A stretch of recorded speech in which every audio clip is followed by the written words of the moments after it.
لينا بركات المنسق العام لمجلس المرأة السوري. طبعا العزلة المفروضة على القائد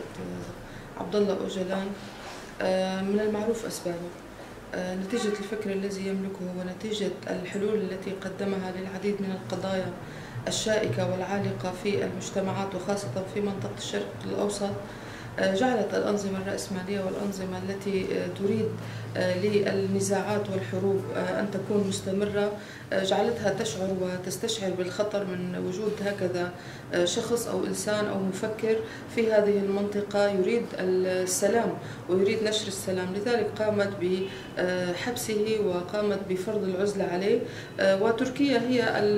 المنفذ لهذا المشروع الذي لا يعتبر فقط هو بخص الدولة التركية كدولة تركية، بل هي أنظمة أو نظام عالمي يحارب أي إنسان يملك فكرا يريد أن يغير من نمط العلاقات الاقتصادية والاجتماعية. أيضا يتميز بفكر مستنير يقاوم الاستغلال الطبقي، يقاوم استغلال الإنسان، يقاوم أيضا موضوع استغلال المرأة ويركز على موضوع تحرر المرأة. نعلم جميعا أن جميع من ناضلوا في العالم كان هناك ربما تم اغتيالهم، أيضا تشي جيفارا ونيلسون مانديلا تم حبسه لسنوات طويلة، واليوم في عصرنا الحالي هو المفكر والقائد عبد الله أوجلان الذي تحول بفضل فكره إلى قائد لشعوب المنطقة وليس فقط لشعب محدد أو لقومية محددة، نتيجة لتجاوز فكره وعبوره لموضوع الطائفية والأقلية والقومية، تجاوز كل هذه المفاهيم نحو انفتاح باتجاه الشعوب ونحو أن يكون هناك سلم وأن يكون هناك عيش مشترك. نحن موجودون منذ آلاف السنين في هذه المنطقة، لا يستطيع أحد أن يلغي الآخر، أن يكون هناك تفكير فقط في كيف نلغي الاستغلال، استغلال الإنسان لأخيه الإنسان واستغلال الرجل للمرأة، وأن يكون هناك علاقات سوية ما بين جميع الطبقات في المجتمع وتقدير قيمة الإنسان. نلاحظ بالفترة الأخيرة أن هناك إشاعات قد صدرت بحق السيد أوجلان بأن هناك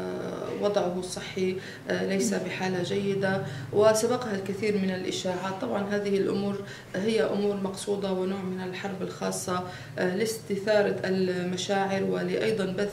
الفتنة وأن يكون هناك مشاكل جديدة، لأن كل تطور يحصل مع السيد أوجلان طبعا سوف يؤثر على المنطقة بشكل عام وعلى من يؤمنون بهذا الفكر ويريدون